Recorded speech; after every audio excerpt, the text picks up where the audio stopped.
길과 진리와 생명이신 예수님이란 제목으로 하나님 말씀 오늘 선포하겠습니다. 부부가 이게 평생 살아도 서로의 깊은 마음을 모를 때가 있습니다. 그 깊은 마음을 알기가 쉽지가 않아요. 서로에 대한 신뢰가 있을 때 서로 이해할 수 있지만 신뢰가 깨지면 알 수가 없죠. 예수님과 함께 있었다고 예수님의 뜻을 아는 것도 아니에요.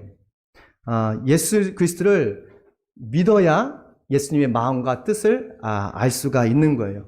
이 12명의 제자가 있었잖아요. 이 12명의 제자는 3년 동안 예수님과 밥을 먹고 마시고 항상 동고동락했지만 예수님의 마음을 이해하지를 못했어요. 왜냐하면 제자들은 이성적 믿음이 있었거든요. 예수님이 이 땅에서 왕궁을 세우실 거라는 그런 믿음이 있었어요. 제자들은 자신들의 필요 때문에 예수님을 졸졸졸 따라놨던 것이죠. 예수님은 3번씩이나 내가 어떻게 죽어야 되는지 말씀하셨어요. 저 십자가 나무에서 처참하게 인류의 모든 죄를 대속하기 위해서 죽으시고 또한 너희들을 의롭고 영원롭게 하기 위해서 부활하신다고 계속적으로 말씀하셨거든요. 하지만 제자들은 믿지를 못하는 거예요. 왜냐하면 예수님이 놀라운 기적과 표적을 많이 일으키셨거든요. 그 모든 것을 12제자들이 다 보았어요. 근데 그 예수님이 죽는다고? 그 예수님이 다시 부활하신다고? 이해가 되지 않는 거예요. 원래 사람은 자신이 바라는 것 그리고 원하는 것을 믿게 돼 있어요. 설교를 들어도 다 듣는 것이 아니라 자기가 생각하는 것, 바라는 것만 뽑아서 듣더라고요. 제자들은 예수님의 왕국이 세워지기를 기대했던 거예요. 그러니까 십자가의 죽음에 대해서는 도저히 믿어지지도 않고 믿으려고도 하지 않았던 것이죠. 예수님을 믿는 것과 예수님에 의해서 고난받는 것은 하나님 보시기에 특권이라고 빌립보에서 말씀하고 있잖아요. 우리가 예수님 때문에 조금 불편하고 예수님 때문에 조금 손해보고 예수님 때문에 교회 와서 예배드리는 거 어떻게 보면 세상적인 관점에 보면 이것이 불편할 수도 있어요. 하지만 이것이 하나님 보시기에는 특권인 거예요. 여러분 지금은 특권을 누린 거 믿습니다. 유월절이 되었습니다. 유월절에 다락방에서 예수님이 제자들을 모여놓고 자신이 십자가에 달려 죽으시고,라고 말씀하시니까 제자들의 얼굴이 사색이 변한 거예요. 너무도 근심 걱정이 찬 거예요. 왜냐면 그토록 우리가 예수님을 따라다녔는데 예수님이 죽으신다고? 우리를 떠나신다고? 얼굴색이 싹 변했어요. 그때 예수님께서 그 제자들에게 이렇게 말씀하십니다. 나는 길이요 진리요 생명이니 나를 통하지 않고서는 아버지께로 하나님 아버지께로 갈 수가 없어. 그러니까 너희들은 나를 믿어. 나를 신뢰해. 나만 바라봐. 라고 말씀하셨어요. 우리가 사는 시대는 위드 코로나 시대예요. 고독하고 전보다 더 어려운 시대에 살고 있습니다. 이런 시대에 길과 진리와 생명 대신 예수님을 믿는다면 우리가 어떤 영적인 유익이 있을까? 우리 함께 읽습니다. 시작. 대신 아멘. 길 대신 예수님을 믿으면 뭐가 보인다고요? 마음에 있는 근심이 사라진대요. 우리 1절 말씀 잠깐 읽을까요? 시작. 너희는 마음에 근심하지 말라. 하나님을 믿고 또 나를 믿으라. 아멘. 근심 없는 사람은 없어요. 모든 사람들이 다 근심 있고 걱정이 있어요. 가난한 사람이든 부유한 사람이든 다 걱정이 있어요. 똑똑한 사람이든 또는 미련한 사람이든 다 근심이 있어요. 심지어는 수백억의 자본금이 있는 대기업 청소들도 날마다 이게 전전긍긍하더라고요. 내일에 무슨 일이 날지 모르니까. 중국 부동산의 최대의 기업이 있는데 헝다 그룹이라는 그룹이 있습니다. 중국에서 2번째 되는 큰 부동산 기업이래요. 돈이 어마어마했어요. 근데 하루아침에 완전히 파산 직전에 이뤄졌어요. 이런 걸 보면서 내일 무슨 일이 날지 모르니까 사람들은 근심하게 돼요. 걱정하게 돼요. 때로는 있잖아요. 세상은 사람들의 근심과 걱정을 이용해서 돈벌이를 합니다. 그게 뭡니까? 보험이에요. 보험이 사람의 두려움, 걱정을 부추겨서 판매하는 거예요. 예를 들면 화재보험, 불 났고 불날 확률이 있어요, 없어요? 조금이나 있지만 그것을 극대화해서 화재보험 들게 하죠. 운전하다가 사고 날 거, 운전보험 들게 하죠. 건강, 암이나 백혈병이나 이런 다양한 질병이 있잖아요. 그것 때문에 뭐 들죠? 보험을 들게 하거든요. 사실 보험은 좋은 것이지만 사실은 우리 마음속에 있는 근심이나 두려움을 이용한 거예요. 마음에 근심을 하면 미래의 문이 탁 닫혀버려요. 미래의 문이 닫히면 자꾸 나쁜 생각을 하게 돼요. 절망하게 되고 그리고 죽음에 대한 생각을 하죠. 앞길이 보이지 않기 때문에 그래요. 근데 그거 아십니까? 우리가 생각하는, 상상하는 근심과 걱정은 95%가 일어나지 않을 일이래요. 그냥 허상이래요. 그러니까 허상과 같은 근심을 자꾸 반복적으로 하니까 사람들은 큰 실수를 하고 주님을 떠나게 되는 거예요. 우리는 믿음의 조상 아브라함을 압니다. 이 믿음의 조상이 그 가나안 지역에 큰 기근이 있었어요. 예수님을 믿는다고 고난이 없는 건 절대 아닙니다. 예수님을 믿어도 교회에 다녀도 고난은 있어요.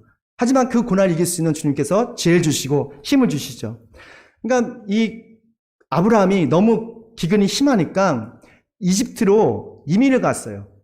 아내와 함께. 도저히 가나안 땅, 주님께서 약속하신 땅이지만 너무도 힘드니까 이집트로 이민을 간 거예요. 이민으로 가서 아내와 함께 살려고 했습니다. 근데 하필 아브라함의 아내가 너무 예쁜 거예요. 그래서 아브라함이 상상을 하는 거예요. 혹시 이집트 사람들이 아내가 너무 아름다워서 날 죽이면 어떡하지? 여기서부터 의처증이 생긴 겁니다. 최초의 의처증, 의부증 이런 거 있지 않습니까? 그러니까 의처증이 생긴 거예요. 아, 아내 때문에 나 죽게 생겼다. 그래서 이런 고백을 합니다. 함께 읽습니다. 시작. 이집트 사람들이 당신을 보고서 나의 아내라는 것을 알면 나는 죽이고 당신은 살 것이요. 여러분, 사람이 근심으로 가득 차면 하나님을 바라볼 수가 없어요. 아브라함은 믿음 있는 사람이었어요. 그렇죠? 믿음의 조상하잖아요. 믿음의 조상. 그럼에도 불구하고 너무 과대망상에 빠진 거예요. 근심하게 되니까 야, 나 죽을 수도 있겠다. 사실 우리 생명을 주장하시는 분은 누구시죠? 하나님이시잖아요. 생사화복을 주장하신 전지전능하신 하나님이시잖아요. 아브라함도 그거 모르는 게 아니에요. 그런데 갑자기 근심에 쌓이니까, 근심마귀에 탁 둘러싸이니까 아무것도 보이지 않고 자꾸 부정적인 생각, 또 나쁜 생각을 자꾸 하게 되는 거예요.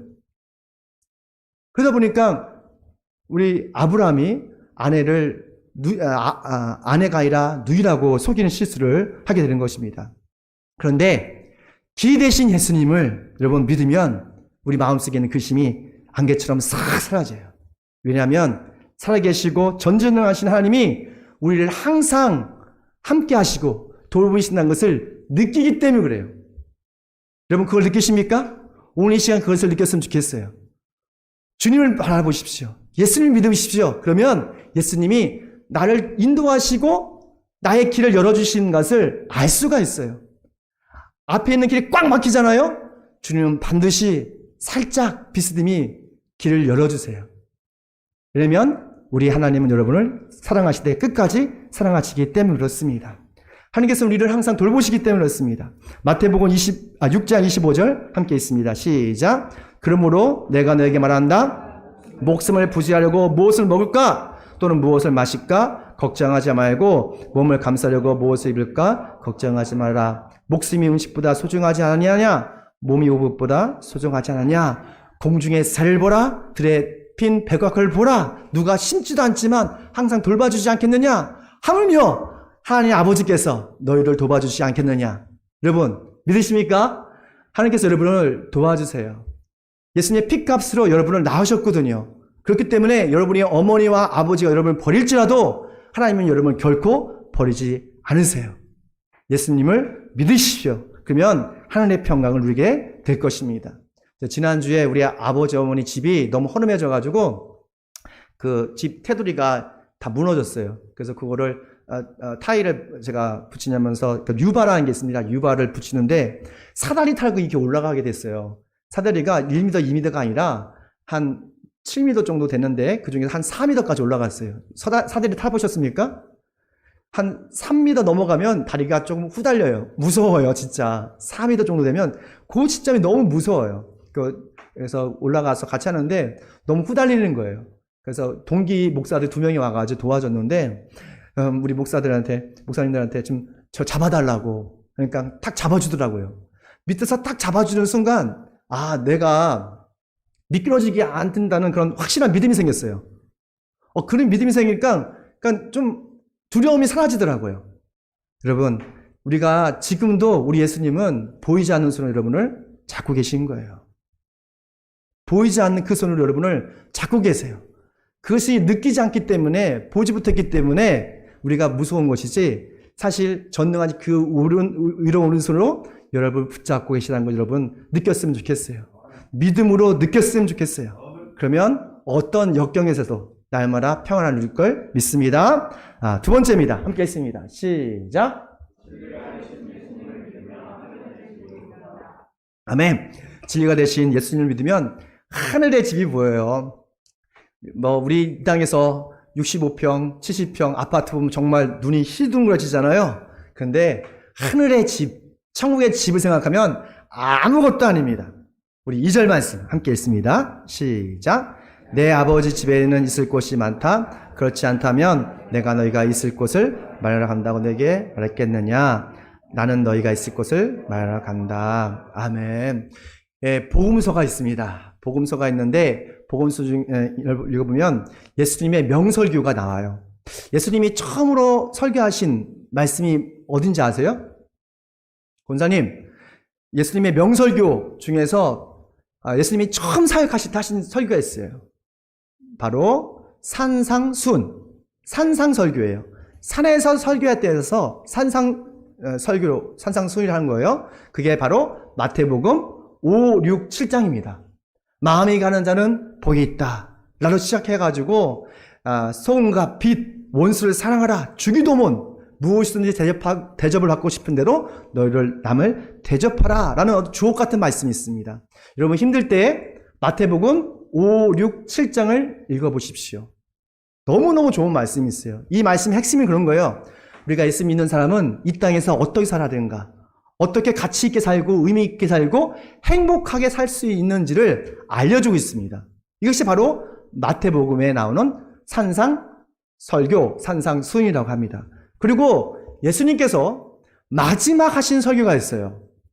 마지막에 바로 십자가를 지키신 바로 저녁날, 금요일 저녁에 하신 말씀이 있어요.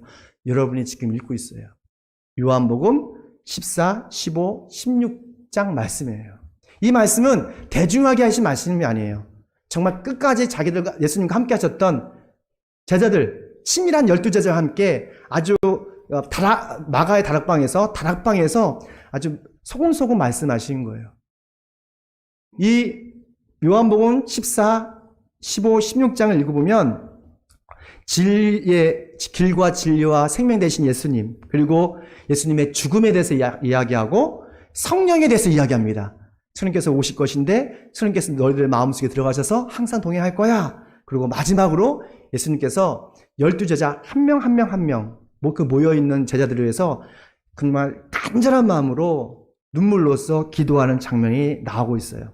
그래서 우리가 힘들고 고독할 때 이 다락방 설교, 요한복음 14, 15, 16장 몇 장이라고요? 14, 15, 16장 읽으면 많은 위로를 받습니다. 예수님의 포근한 사랑과 위로를 경험할 수 있어요. 왜냐하면 예수님은 영원히 떠나는 것이 아니라 천국의 집을, 우리를 위해서 하늘의 집을 마련하시고 성령을 통해서 우리와 영원히 함께 하신 것을 느낄 수 있기 때문에 그래요. 제가 여러분을 묻겠습니다. 천국과 지옥이 있어요? 다시 한번, 천국과 지옥이 있습니까? 있어요. 천국과 지옥이 있어요. 그 언어가 있다는 것은 존재한다는 거예요. 실제한다는 거예요. 주변에 천국 가본 경험 있는 분도 엄청 많아요. 지옥 갔다 온 분도 엄청 많아요. 우리 한국뿐만 아니라 미국에서도 10만 명씩 사람이 죽었다 살아났다 그렇게 한대요. 그러면서 영혼이 분리되는 것을 경험한다 하더라고요. 우리 장로님이 어제는 그 말씀 하시더라고요. 내가 아는 어떤 목사님은 자기가 정말로 영혼이 떠났다가 다시 들어간 것을 경험했다라고 말씀을 하시더라고요. 그런데 사람들은 죽음에 대해서 준비하지 않아요. 사람이 죽으면 영혼이 몸에서 분리돼서 나오는 거예요. 더간 맥더걸이라는 의사가 있는데 이 사람이 사람들이 죽을 때마다 무게를 달아봤대요. 그런데 우연찮게 21g이 사람이 죽을 때 없어진대요. 그래서 의학 저널에 이런 기고를 했대요. 영혼의 무게 21g. 이란 말을 했어요. 21g은 정말 작은 수치예요. 그렇죠? 그렇지만 이 수치는 하나님 보시기에 너무너무도 아름답고 소중한 존재입니다. 왜냐하면 우리 그 영혼은 하나님께로부터 왔기 때문에 그래요. 우리 육신은 땅에서 왔지만 우리 영혼은 하나님의 생기로 왔잖아요. 그래서 사람이 되었잖아요. 그래서 우리 영혼이는 반드시 하늘나라에 가야 돼요. 근데 안타까운 것은 대부분의 영혼이 지옥에 간다는 거예요. 왜냐하면 하나님이 없이 사는 사람들은 지옥에 갈 수밖에 없어요. 예수님께서 천국과 지옥에 대해서 분명히 말씀하셨어요. 마태복음 18장에 나오면 누구도 죄를 짓게 하면 그 손을 자르고 차라리 지옥 가는 것보다 천국에 가는 게 낫다고 말하고 있어요. 또 누군가가 옆에 있는 사람들을 실족하게 해서 예수를 못 믿게 한다면 차라리 그 목에 큰 맷돌 쥐고 바다에 빠져 죽는 게 낫다 했어요. 그만큼 사람을 죄짓게 하고 예수를 못 믿게 하는 것, 이것이 가장 큰 죄악이에요. 왜냐하면 영혼이 파괴됐기 때문에 그렇죠. 우리 마태복음 18장 8절 말씀 함께 읽습니다. 시작. 네 손이 발이 널 걸려 넘어지게 하거든 네가 그런 것보다는 차라리 손이나 이런 차로 생명에 들어간 것이 낫다. 그 다음 장, 또 내 눈이 너를 걸려 넘어지게 하거든 빼어버려라. 내가 두 눈을 가지고 불붙는 지옥에 들어가는 것보다 차라리 한 눈으로 생명에 들어가는 것이 낫다. 아멘. 예수님이 지옥이 불타는 용광전처럼 비유를 합니다. 사실 이 지옥은 우리 믿지 않는 사람을 위해서 만들어낸 심판의 장소가 아니에요. 사람이 감당할 수 없는 그런 고통의 곳이에요. 원래는 악한 마귀를 가둬서 완전히 심판하기 위해 만든 것이 바로 지옥이에요. 지옥의 문은 활짝 열려 있습니다. 매력적이고 쉽습니다. 그리고 문이 너무 넓어요. 그러나 천국의 길은 쉽지가 않아요. 좁아요. 거칠어요. 힘들어요. 근데 우리는 그 길을 지금 터벅터벅 가라고 있는 거예요. 왜죠? 그 길이 천국에 가는 길이기 때문이에요. 예수님을 통해서 우리는 그 천국에 들어갈 수가 있는 거예요. 다른 방법은 없어요. 우리 스스로가 천국에 갈 수 있어요?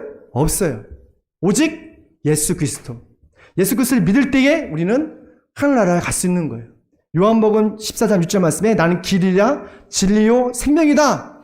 나를 거치지 않고서는 아무도 아버지께로 갈 사람이 없다라고 말씀하고 있어요.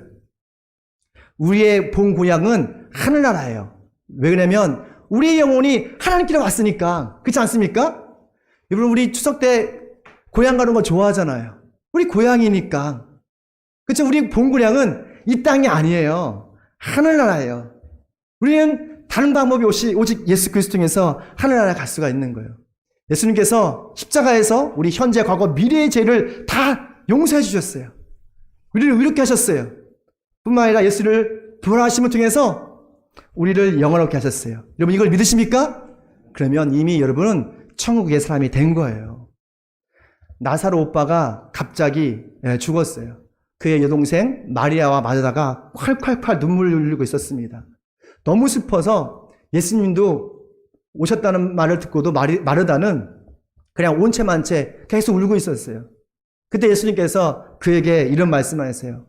나는 부활이요 생명이다. 날 믿는 사람은 죽어도 살고 살아서 나를 믿는 사람은 영원히 죽지 아니할 것이다. 이것을 네가 믿냐?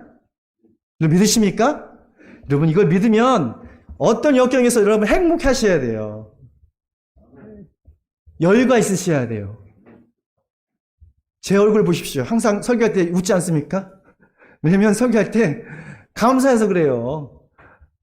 나 같은 죄 많고 부족한 사람이 이 거룩한 영광의 말씀을 전할 수 있다는 거, 그리고 천국에 대한 소망을 전할 수 있다는 거, 너무 감사해서 그런 거예요. 정말 마르다처럼 고백했으면 좋겠습니다. 예수님께서 나는 부활이요 생명이다. 날 믿는 자는 죽어도 살고 살아서 믿는 자는 영원히 죽지 않을 것이다 했을 때에 정말 마르다는 아멘! 당신이 하나님의 아들이심을 믿습니다! 라고 하니까 그의 오빠가 죽었다가 다시 살아났어요. 이거는 부활에 대해서 그 주변에 있는 사람들에게 알려주시기 위한 하나님의 표적이었어요.